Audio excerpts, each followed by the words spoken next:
This is nothing new. She could have done something about this a long time ago. And I just think it's all political, to be honest with you, Tania, because look at the by-elections. There was Werribee. Labor did not perform well in the recent by-elections in Victoria. The polling is down for Jacinta Allen, and suddenly they've got a federal election coming up and they've got to make it look like they're doing something in Victoria. Do you think it's politically motivated? Oh, of course it is. I mean, every time the polls go south for Labor, they will always turn to law and order suddenly and try and, stage at this, pretense that they're really tough on crime. And I think they know they've got disaffected Labor voters that are turning to the Liberals there in the suburbs of Melbourne, but also in regional Victoria, so they're very concerned.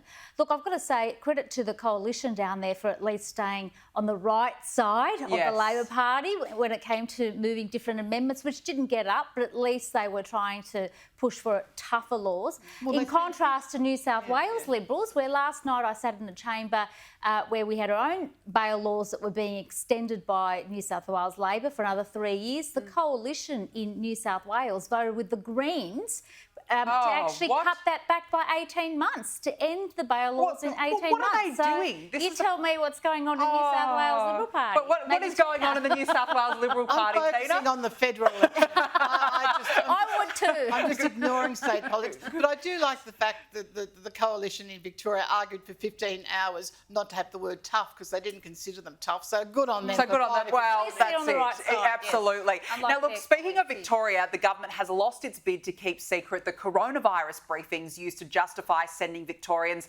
into the world's longest lockdown. So we might soon find out what led to these decisions.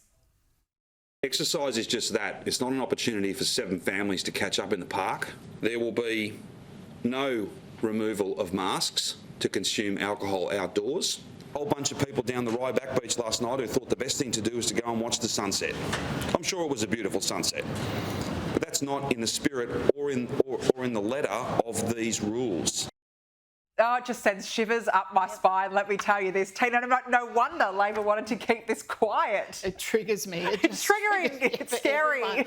Yeah, of course they want to keep it quiet. Look, I hope everything's released and I hope we find out there was the utter nonsense that was involved in enforcing these laws on everyone down there. Just disgraceful. I mean, it was bad enough in New South Wales, but Victoria went way over the top. And there should be consequences of that guy's actions, honest to God. The amount of destruction and distress he's caused, that's still ongoing now, is an absolute disgrace. And people should never, ever forget that and never succumb to anything like that again. I agree. And that's a good point. We are still feeling the effects of COVID. And I know, Tania, you're not big on a Royal Commission. No. But I still believe we need a Royal Commission because we need to hear what went wrong. I still think we as the public, even years later, deserve to know what happened. Well, let's start with trying to get this these GIPA and FOI documents from the government released, first. yes. Yeah. Look, I think they've really... Sometimes the cover-up is worse than the crime, and I don't get why the Labor Party is doing this down in Victoria. I would have just released these documents. Much of what I think they were doing, particularly Dan Andrews, was actually on the fly. I don't think there was any written instructions or paperwork behind that in any event. There's no one for him to blame for the decisions that he came up with. I think what we're going to find is it wasn't much about science, but more about politics. Absolutely. A lot of their decisions. Look, they've already had the tribunal say release it. They've had a court back that up. The Human Rights Commission last week said there was horrible atrocities during that period. They've just got to release these documents and get it done with. Stop hiding behind the idea that frontline services and people will be impacted and their privacy will be impacted. You can redact names if you have to, but get the paperwork out. Get the paper out. We deserve to know. If we don't find out. I agree. We deserve to know. The public deserves to know. Now, let's go to Queensland, where the government there will reportedly consider a proposal for a new 60,000-seat Olympic stadium in Brisbane. 9 News is reporting that the state cabinet will review the proposal on Monday. It comes after an independent review panel found that there was not enough time before the Olympics to rebuild the Gabba into an Olympic venue.